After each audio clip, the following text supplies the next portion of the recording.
Yo, welcome to the Table Talk podcast, where we sit down, pull up a chair, and we get started. This podcast is designed to provide you packed full of information to help you with your training, nutrition, lifestyle, and well-being, where we interview myself through case studies to give you lifetime experience. And then we also interview high-performing individuals or other career-focused people who are looking to make changes in their lifestyle, training, nutrition, and well-being. So let's pull up that chair and let's go. Welcome to Table Talk. Today we're going to talk to you about how your salad is making you fat.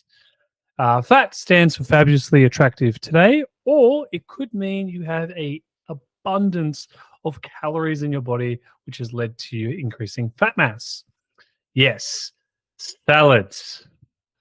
Very controversial topic for today. So it's making you fat. What are you going to do about it? Nothing. That's it. So let's address the elephant in the room with the salads. So salads are packed full of nutrients. A lot of the time when it comes to eating a salad, you've got maybe capsicum, some onion, lettuce. If you Kate, definitely have lettuce in it. She loves it. You could have bell peppers, which is capsicum, but depending what country you live in, it's bell peppers. You can have peas, corn, any real vegetable that you like. It's going to be packed full of nutrient-dense, fiber-rich foods. And that means you're going to get fat. The moment you eat the meal, you're going to get fatter. Your stomach's going to blow up. Oh, no. Oh, I'm fat. Oh, dear. So from an aesthetics perspective, that's just also called bloated. A full stomach, distension. So, or you really have to do a poo. So there's a few variables there. So you may look it, but you're not. So that's the first one is salads don't make you fat. That's it. You can tune out. But what does? What is making that salad fat or making you put on more calories? So you could be sleep deprived. And so what happens through the start of the day? You've got willpower, you have energy. And so by midday, you think you've had your salad. Then you get home, you've had your vegetables. You get home. What do? You kick your feet up. You have a glass of wine. You put on a movie, and the habit of nibbling on something kicks in, and so you eat a packet of cookies. Now, if you're like me, you won't just stop at one because they are delicious and moorish, and you eat most of those cookies. So having a salad midday may be causing you to eat lack of calories when maybe you should be increasing the protein intake to it. So you could add roast chicken, you could add roast beef, any deli meat. You could it'd be sushi, so some carbohydrates with it. So that would give you a bit more calories. So when you have your lunch at 12, by the time you get home at 6, you still have an abundance of calories in your body so that you still have a better cognitive function and awareness when eating foods. So then you don't deviate in eating an entire packet of cookies. But it's only happened to me once, Karl. Yeah, once a day is probably enough to have an abundance of these calories built up. So number one, lack of calories through the day, so it causes you to binge. Number two is the sauces that you're adding to it are very calorie dense, and that is throwing your calories off at the end of the day. So you might not be eating the cookies, but because of the amount of sauce that you're adding to it, or the type of sauce has sort of additives to it, so you're craving a little bit more. So the strategy around that one is don't look at super lean cuts because obviously they can get pretty dry. So again, you have a little more fat in the meat, but then again, the trade-off is that you might not be eating those sauces. So you have control because, again, you're not doing a teaspoon of it. You're adding quite a bit. So that can fluctuate your calories anywhere between 20 up to 200 calories. And that's the challenge. So you can have a little more fat in your meat. So you do have control of the calories and macros from there. Number three is you have poor portion control. Oh, sorry. Back to one thing on two is use mincemeats if you eat meat, or do a mixture of mixed beans with it. So because they tend to not dry out as much. So those tend to last a bit better. And I like to slow roast my meats. So they're still a little bit pink. So when I put them in the microwave, they actually don't dry out. The microwave will cook the remaining parts of it. So if it's a little bit pink, not to the point it's completely mooing still, but a little bit pink, you can put that in the microwave, you nuke it for 3 minutes, and that'll actually cook it through. So it's still because it's still slightly pink, a little bit raw, it still has the juices in it, and goes through there. Number 3, just on a cooking perspective for those that have salads, they're dry foods and dry meats. What you can do is when you cook your meat, so like you get a lamb or a roast, what you do is you put your pan on, make it really hot.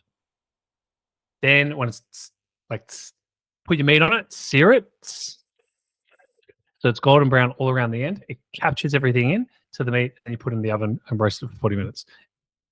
Bon appetit, you'll love it. And then you'll have a little bit of the fat that drains from that meat, and you can actually add that to your meat, drizzle it over the vegetables. So that's the salad. So there you go. So that's a little bonus for number 3. Now, number 4 is pre-made salad. So when making your own salad, capsicum, I believe you can't get fat eating veg. You get full, fibrous, you can, big poos, cause you to be constipated. So number 4 is you can get constipated, and that is what is leading to you being fat because you're blocked up, you're distended, and so this can actually cause distension in your gut. So think of a balloon. So we put a string on one side and it gets pushed out one end. That's your hip flexor. Now, your hip flexor gets distended and pushed out. You then overextend and arch into your lower back. Your back now hurts. So what do? You move less.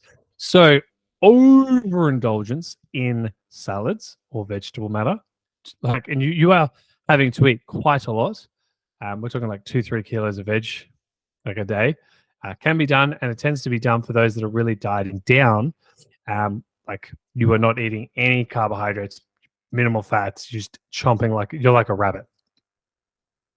Make sure, and no, not because you're not moving your nose.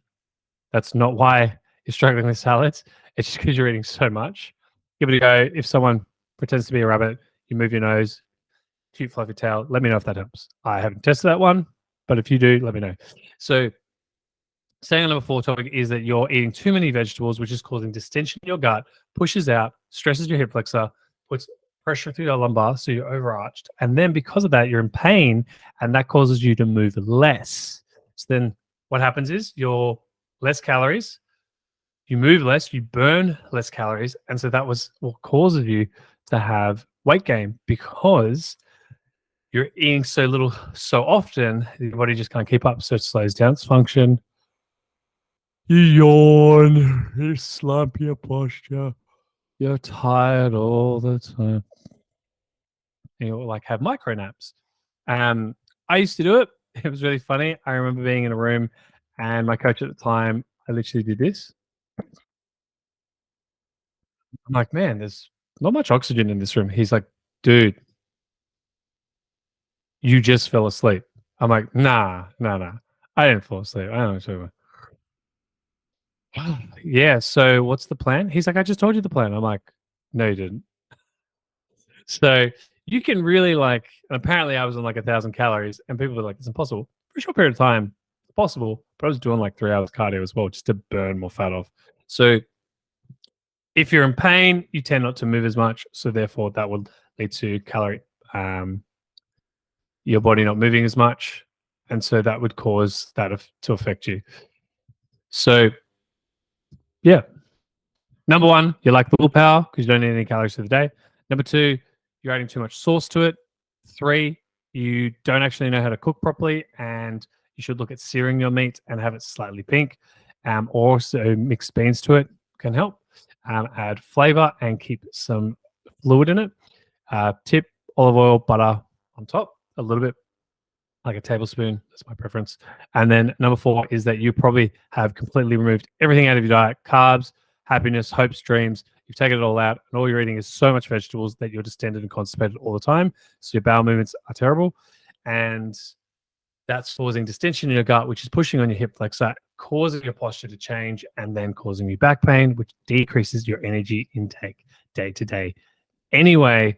And so that sucks. So the strategy with that one is actually start to bring in rice, potato, gluten-free pastas, start to bring in more fibrous foods from carbohydrates. And so that'll give you a bit more energy and bring it back up. And for love of goodness, people eat fats. They're not going to make you fat.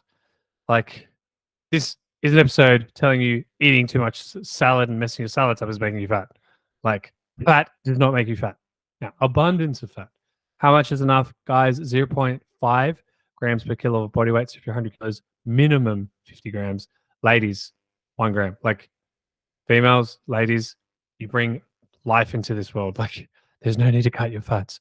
Hormone function, breast tissue, like peaches. Them peaches need some fat. So 1 gram per kilo of body weight. All right. So that is what you need to do. But Carl, you should have a 5th tip. That'll definitely help. Okay. So 5th tip as to why, and this is a part 1. So there's more to come. The 5th thing as to why eating salads is making you fat. You eat it like this. You literally, anyone that looks at you doesn't want to look at you. You are not actually taking the time to eat your salad. You're rushing. You're having a meeting. You're literally in everyone's face. Like, stop. People are so rushed these days that they have to just inhale their food or just look like unattractive. And it's like, if anyone's eating food right now, listening to this, like, just turn the phone off and eat. Or if you're sitting there, be mindful, like, count how many times are you chewing? Are you chewing 30 times per bite? I doubt it. Like, I'll be honest, I had a pack of gluten-free cookies. Like, we went to Woolies, gluten-free cookies, white chocolate macadamia. Huh, delicious. So I have to have another one. Most people aren't chewing their food. Now, the thing, if you're not eating food, when you think of the most delicious food, like, that you could eat, or think of a meal that is delicious, scrumptious, and that you'll be like, you'll probably start to salivate. Saliva is what helps produce like the enzymes in your mouth break down food. So when it goes down into your digestive tract, it gets broken down. If you're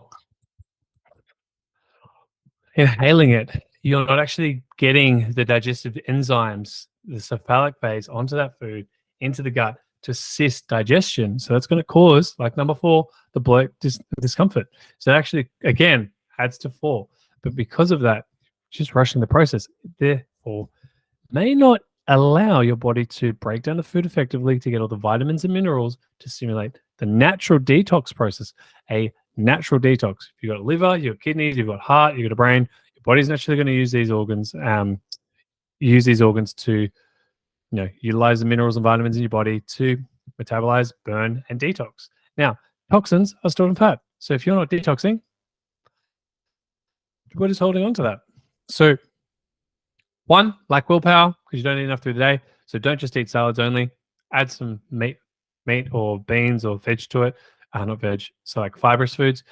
2, you actually just don't know how to cook.